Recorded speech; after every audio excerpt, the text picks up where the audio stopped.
ரொம்ப நாளைக்கு அப்புறம் திருப்பி உங்களை சந்திக்கிறதுல வந்து ரொம்ப ரொம்ப சந்தோஷம். ஆக்சுவலாக ரீசெண்டாக ரிலீஸ் இல்லாமல் இருந்தனால இப்போ இதை ஒரு சாக்காக வச்சு உங்களெல்லாம் சந்திச்சதில் எனக்கு ஃபஸ்ட்டு சந்தோஷம் அது எனக்கு முதல்ல. அப்புறம் நல்ல ஒரு மாலை. குஷி படத்துக்கு நீங்கள் ப்ரெஸ்லேயே இவ்வளோ ரெஸ்பான்ஸ் கொடுத்தீங்கன்னா தியேட்டர் என்ன ஆக போகுதுன்னு தெரியலை. அதுவும் இன்றைக்கி இளைய தளபதியை திருப்பி பார்க்குறதுக்கு எனக்கே ரொம்ப சந்தோஷமாக இருக்குது. திருப்பி ரொம்ப ரொம்ப ஏன்னா we are missing that space இல்லை. ரொம்ப ரொம்ப க்யூட்டாக ரொம்ப அழகான ஒரு பர்ஃபார்மன்ஸ். ஜோதிகா மேடம் அவங்களுமே சூப்பர் ஆக்ட் பண்ணியிருக்காங்க. எல்லாத்தையும் திருப்பி நினச்சி பார்க்கும்பொழுது ஆக்சுவலாக என்னென்னாங்க, ஒரு இந்த படத்தினுடைய கதையை நான் சொல்லும்பொழுது நான் ஒரு 2.5 மணி நேரம் சொல்லுவேன். நான் ரத்ன சார் நான் தான் போனோம் விஜய் சாரை பார்க்குறதுக்கு. அப்போ நம்ம படம் சொல்லும்பொழுதே நம்ம மைண்டில் படத்தை பார்த்துடுறோம். அதுக்கப்புறம் பார்த்திங்கன்னா சீனை ஒன்றா ஷூட் பண்ணும்பொழுது நம்ம ஷூட் பண்ணி ஒரு சீனை வந்து நாங்கள் வந்து 1 லேக் டைம் பார்ப்போம். ஏன்னா எடிட்டிங்கில், அது டிஸ்கஷனில், மியூசிக் டைரக்டருக்கு கதை சொல்லும் பொழுது, அசிஸ்டன்ட் டைரக்டருங்களுக்கு கதை சொல்லும் பொழுது, டேரக்டர் அந்த சினிமோட்டோகிராஃபருக்கு கதை சொல்லும்பொழுது, ஃபைட் மாஸ்டருக்கு கதை சொல்லும் பொழுது, எடுத்த சீனை எடிட் பண்ணும்பொழுது, விஜயன் சாரோட உட்காந்து ரஷ் பார்க்கும்போது ஒவ்வொரு டைம் பார்த்திங்கன்னா கிட்டத்தட்ட ஒவ்வொரு சீனையும் நாங்கள் வந்து மிக்சிங் எல்லாத்துலேயும் பார்த்தோம். ஃபைனல் ட்ரிம்மிங் மிக்சிங் இது வரைக்கும் பார்த்திங்கன்னா கிட்டத்தட்ட 1 லேக் டைம் வந்து ஒரு சீனை நாங்கள் கோத்ரூ பண்ணுறோம் அந்த மைண்டில்.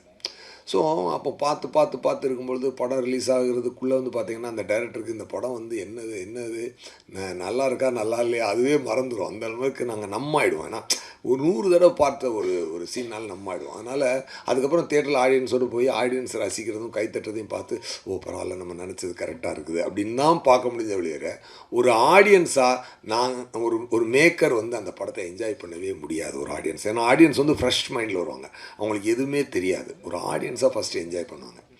ஃபஸ்ட் டைம் நான் ஆடியன்ஸாக இந்த சாங்கை பார்த்தேங்க, இந்த படத்தை. ஏன்னா ரியலாக நான் என்ஜாய் பண்ணேன் உண்மையாக. அப்போ ஆடியன்ஸ் எவ்வளோ என்ஜாய் பண்ணியிருப்பாங்கல்ல அப்படின்றது எனக்கு இன்றைக்கி ஃபீல் ஆச்சு உண்மையாகவே. ஏன்னா 20 இயர்ஸ் ஆச்சு இல்லையா. ஸோ அவ்வளோ கேப் விட்டு இந்த படத்தை பார்க்கும்பொழுது அவ்வளோ ஒரு பரவசம் ஒன்று உண்டாகுது மனசுக்கு. அப்போ தான் நான் நினச்சேன், இப்போ இந்த மைண்டில் இன்றைக்கி நான் வந்து ஒரு டேக்காக எடுத்துக்கிறேன்னா, கில்லரில் இதுலேருந்து கொஞ்சம் கூட குறையாமல், என்டர்டெயின்மெண்ட் குறையாமல் இதே எனர்ஜியோடு இதே இருக்கணும், அதை மிஸ் பண்ணிடவே கூடாதுன்னு ஒரு ரிஃப்ரெஷிங் மொமெண்ட்டாக இருந்துச்சு இன்னைக்கு இந்த ஷோ. மேபி இந்த ரிலீஸே வந்து எனக்கு அது ஒரு ரீஃப்ரெஷிங் மொமெண்ட்டாக இருக்க போகுது கண்டிப்பாக. அதுவும் இல்லாமல் கட்டிப்புடுறா சாங்கிறங்க இங்கேயே 3 தடவை ஒன்ஸ் மாதிரி கேட்குறீங்க. ஐயோ என்ன ஒரு அதில் என்னென்னா ஒரு ஒரு ஒரு கிளாமர் சாங் தான். ஆனால் அதில் ஏன் அவ்வளோ ஒரு ஈர்ப்பு இருக்குன்னு சொல்லி பார்த்தீங்கன்னா, நாட் ஓன்லி அந்த சாங்கில் வந்து அந்த மெலடி வந்து ஒரு ஸ்வீட்டான மெலடிங்க. அது ஒரு ஒரு ஒரு பழைய பாட்டு உண்டு, செந்தமிழ் தேன் மொழியாள் நிலாவென சிரிக்கும் மலர் கொடியாள் நிலாவென சிரிக்கும் மலர் கொடியா. அந்த பாட்டு தான் தேவா சார்கிட்ட சொல்லி இது இப்படி மாற்றலாம் சார்னு சொல்லி கேட்டு, செந்தமிழ் தேன் மொழியாள் கட்டிப்பூடிடா. ஏன் உங்களுக்கு எத்தனையோ ஒரு கிளாமர் சாங் வந்திருக்கு, ஆனால் ஏன் உங்களுக்கு அது ஈர்க்குது அப்படின்னு சொல்லி பார்த்தீங்கன்னா, அது ஒரு அருமையான ஒரு பொயட்டிக் சாங். அது அந்த பொயட்டிக்கான ஒரு சாங்லேருந்து எடுத்த மெலடின்றதுனால அந்த மெலடி வந்து அப்படி உள்ளே புகுறுது, ஆடியன்ஸுக்குள்ள அப்படி புகுறுது. அது ஒரு ஒரு வார்ம் ஃபீலை ஒன்று க்ரியேட் பண்ணுது. அது வைரமுத்து சாரோட லிரிக் ஆகட்டும், மும்தாஜினுடைய இதாகட்டும், அந்த டான்ஸ் மாஸ்டர் தாரா மாஸ்டர் அவங்களோடதாகட்டும், இளைய தளபதி அதில் அப்படி உள்ளே புகுந்தவர் அவர் பண்ண ஒரு எனர்ஜி ஆகட்டும், எல்லாமே சூப்பர். அது வந்து ரொம்ப ஹாப்பியாக இருக்குது. நாட் ஓன்லி தட் சாங், மொட்டு ஒன்று மலர்ந்தது லிரிக்குக்கு டியூன் போட்டார் தேவா சார். இந்த லிரிக்கு சார் இந்த வழக்கமாக டியூன் போட போனோடனே தேவா சார்ட்டு வந்து, சார் என்ன பண்ணலாம் இன்றைக்கி அப்படின்னு சொல்லி கேட்பார். இந்த இடம் வந்து நம்ம வந்து ஒரு லிரிக்கை கொடுக்குறேன், நீங்கள் டியூனுக்கு லிரிக் இல்லை சார், இந்த இடம் லிரிக்கை தரோம், நீங்கள் அதுக்கு டியூன் போடணும் சார் அப்படின்னு சொல்லி சொன்னேன். என்ன லிரிக் சார்னா, வைரமுத்து சார் ஒரு லிரிக் வச்சுருந்தார். மொட்டு ஒன்று மலர்ந்திடம் மறுக்கும், முட்டும் தென்றல் அதை மெல்ல திறக்கும், இது மலரின் தோல்வியா இல்லை காற்றின் வெற்றியா, கல்லுக்குள்ளே சிற்பம் தூங்கி கிடக்கும், சின்ன ஊழி தட்டி எழுப்பும், இது கல்லின் தோல்வியா இல்லை ஒளியின் வெற்றியா அப்படின்னு சொல்லும்போதே அப்படி ஒரு பொயட்டிக்கான ஒரு பெண்ணுக்கும் ஆணுக்கும் இருக்கக்கூடிய சண்டை என்பது, அந்த ஊடல் என்பது, ஊடலுக்கு இதை விட சிறந்த வரிகள் போடவே முடியாது. மேகம் என்பது மலை முடிச்சு காட்டு முட்டினால் அவிழ்ந்து கொள்ளும், காதல் என்பது இரு மனம் முடிச்சு கண்கள் முட்டினால் சேர்ந்து கொள்ளும். அந்த மாதிரி ஒரு ஒரு எக்ஸ்ட்ராடினரி லைன்ஸ் இதெல்லாம் வந்து அதுக்கு வந்து நான் இப்போ தேவாசார்ட்ட கேட்டேன், இந்த பழைய பாட்டுக்கு இல்லையா, மொட்டு சிட்டுக்குருவி அந்த மாதிரி வேணும் சார் அப்படின்னு சொல்லி கேட்டேன். தேவா சார் ரொம்ப அழகாக அந்த டியூனை போட்டு கொடுத்தார். அமைந்தது சார், இந்த படத்திற்கு அனைத்தும் அமைந்தது. இந்த படத்துக்கு விஜய் சார்கிட்ட போய் கதை சொல்லும் பொழுது அமைதியாக கேட்டதும், அவர் கேட்டு முடிச்சோடனே அவர் பெரிய ரியாக்டே பண்ணல. ஒருவேளை அவருக்கு பிடிக்கலையே அப்படின்னு நினச்சிட்டேன். ரத்னம் சாரை பார்த்தேன், என்ன சார் ஒரு மாதிரி அமைதியாக இருக்கார். விஜய் சார் உங்களுக்கு பிடிக்கலன்னா நான் வேணா வேறு கதை சொல்கிறேன் அப்படின்னு. ஏன் நல்லா இருக்கே இதே பண்ணுவோம் அப்படின்னாரு. ஓ இதுக்கு ஆமாம் என்ன ஏங்க நல்லா இருக்குன்றதுக்கு இதான் ரியாக்ஷன், நமக்கெல்லாம் கொஞ்சம் வைப்பு கொடுக்கணும் சார் அப்படின்னு சொல்லி அப்படி ஒரு பிரமாதம். ஆமாம், அப்படி ஒரு பிரமாதமான ஒரு அனுபவம். ரத்னம் சாருமே வந்து பார்த்திங்கன்னா ஒரு மிகப்பெரிய ப்ரொடியூசர். அப்புறம் ஒரு டாபிக் வர்றதுக்கு முன்னாடி நான் 2 பேரை பற்றி சொல்லி ஆகணும். ஒன்று மறைந்த அமரர் ஒளிப்பதிவாளர் ஜீவா சார் வந்து இன்றைக்கி இந்த படத்துக்கு இப்படி ஒரு அருமையான விஷுவல்ஸை கொடுத்துருக்காருன்னு சொல்லி சொன்னான். டெஃபினட்டாக அவர் இந்த ஒரு கணத்தில் நான் நினைத்து பார்க்கிறேன். அதுக்கப்புறம் அந்த படத்தில் வந்து நல்ல ஒரு வைபு கொடுத்த விவேக் சார், அவர் இந்த படத்துக்கு பண்ண ஒரு கான்ட்ரிபியூஷன் எல்லாமே வந்து மக்களுக்கு அவ்வளோ ஈஸியாக அதை பண்ணி உள்ளுக்குள்ளே நல்லா அவங்கள சீன் கதையாக போகும்போது நடுவில் அவர் மாதிரியான சீன் வந்து கொடுக்குற ரிலீஃப் வந்து அடுத்து அந்த கதையை ஃபாலோ பண்ணுறதுக்கு அது கொடுத்த ஒரு எனர்ஜி என்பது மிகச்சிறந்த ஒரு எனர்ஜி. எல்லாமே அந்த மாதிரி அது மாதிரி ரத்னம் சார் வந்து ஒரு மிகப்பெரிய ப்ரொடியூசர். இன்றைக்கி வந்து அவர் பார்த்திங்கன்னா அவர் வந்து அவர் காசு வந்து அவர் இந்த படத்துக்கு நீங்கள் ஆடியன்ஸாக நீங்கள் எவ்வளோ காசு அவருக்கு கொடுத்தாலும் அது வந்து தகும், அது வந்து பத்தாது. ஏன்னா அவ்வளவு செலவழிச்சிருக்காரு இந்த இண்டஸ்ட்ரிக்கு. அவர் தன்னுடைய பெரும்பான்மையான வாழ்க்கை இந்த இண்டஸ்ட்ரிக்கு அவர் செலவழிச்சிருக்காரு. எத்தனை இயக்குநர்களுக்கு வாழ்க்கை, எத்தனை மியூசிக் டைரக்டருக்கு வாழ்க்கை கொடுத்துருக்காரு, என்னுடைய வாழ்க்கையை அடுத்த கட்டத்துக்கு எடுத்துகிட்டு போகிறதுக்கு குஷி ரொம்ப முக்கியமான ஒரு காரணமாக இருந்தது.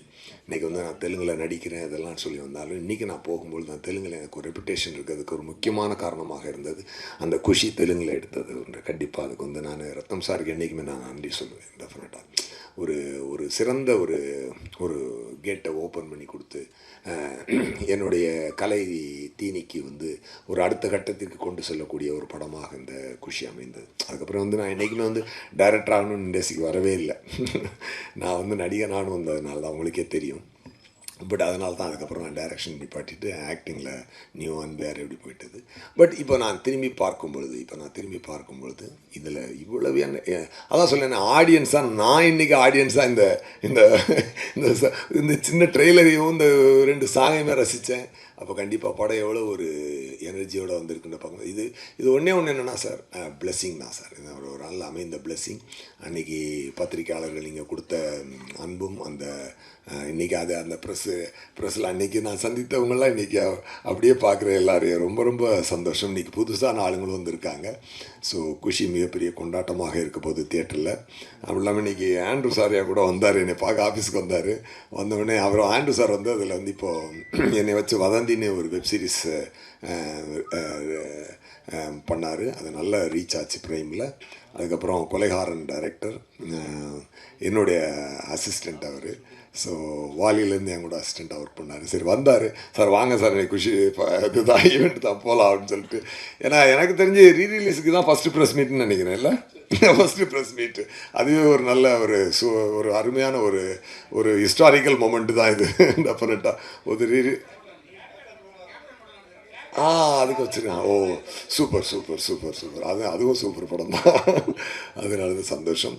எனவே சக்தி சார் வந்து சக்தி ஃபிலிம் ஃபேக்ட்ரி அதில் ரிலீஸ் பண்ணுறாரு. அவருடைய இதில் உங்களுக்கு வாழ்த்துக்கள் சார். டெஃபினட்டாக அது வந்து என்னென்னா அவர் வந்து ஜஸ்ட் அவர் இதை வந்து ஒரு டிஸ்ட்ரிபியூட்டராக மட்டும் தொடலை.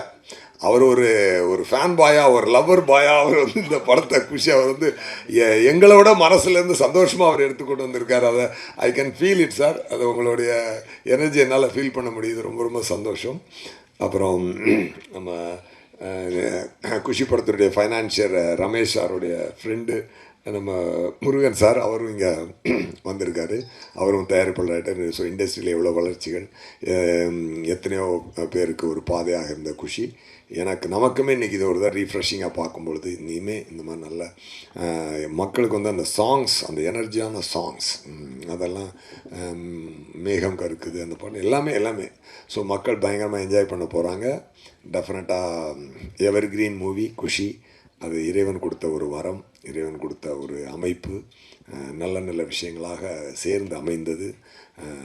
அப்படி ஒரு அமைப்பு வந்து ரொம்ப ரேராக தான் அமையும். அது ஒரு ரொம்ப சந்தோஷமாக இருக்குது. Thank you so much sir. அப்படிங்கிறதுனால நல்லா பாடுவீங்க. இந்த குஷி படத்தில் வந்து சார் கட்டிப்பிடி கட்டிப்பிட சாங் வந்து எடுக்கும்போதே இவ்வளோ ஹிட் ஆகும்னு நினச்சிங்களா? அந்த ஷூட்டிங் ஸ்பாட் எக்ஸ்பீரியன்ஸ் பற்றி எங்களுக்கு கொஞ்சம் சொல்லுங்கள் சார். ஆக்சுவலாக அதை இல்லை, சாங் வந்து எப்போவுமே வந்து அந்த ரெக்கார்டிங்லேயே தெரிஞ்சிடும். அது ஒரு வைப் வந்துடும் அந்த ரெக்கார்டிங்கில். ஏன்னா எதுவுமே மனசுக்கு உள்ளே ஹிட் ஆகாமல், உள்ள எனர்ஜி ஏற்றாமல் ஒரு விஷயத்தை நாங்கள் பண்ணுறதே கிடையாது. ஸோ அதான் சொல்கிறேனே, அந்த க்ரியேட்டிங் ஏரியாவில் தான் நாங்கள் என்ஜாய் பண்ணுறது. அது மொத்தமாக ப்ராடக்டாக வந்து நிற்கும் பொழுது ஒரு நாள் என்ஜாய் பண்ணுவோம், ஒரு நாளில் நம்ம முகத்தையே கண்ணாடியில் பார்க்கும்போது ஒரு தடவை சூர்யா நீ ரொம்ப அழகாக இருக்கடா அப்படின்னு தோணும். ஒரு நாள் என்ன இவ்வளோ கேவலமாக இருக்கும் அப்படின்னு தோணும். அந்த மாதிரி அது வந்து உணர்வுகள் மாறிக்கிட்டே இருக்கும். அதனால் உண்மையை சொல்லணும் அப்படின்னு சொன்னால் நான் உண்மையாகவே சொல்கிறேன்.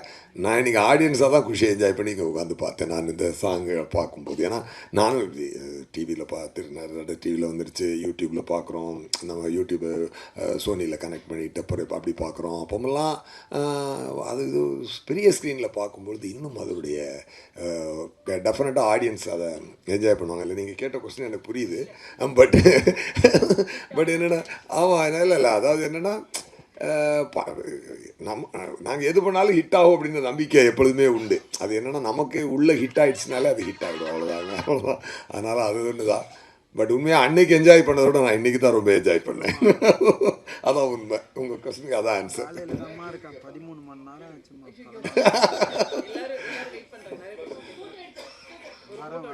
வந்துருவோம். இன்னும்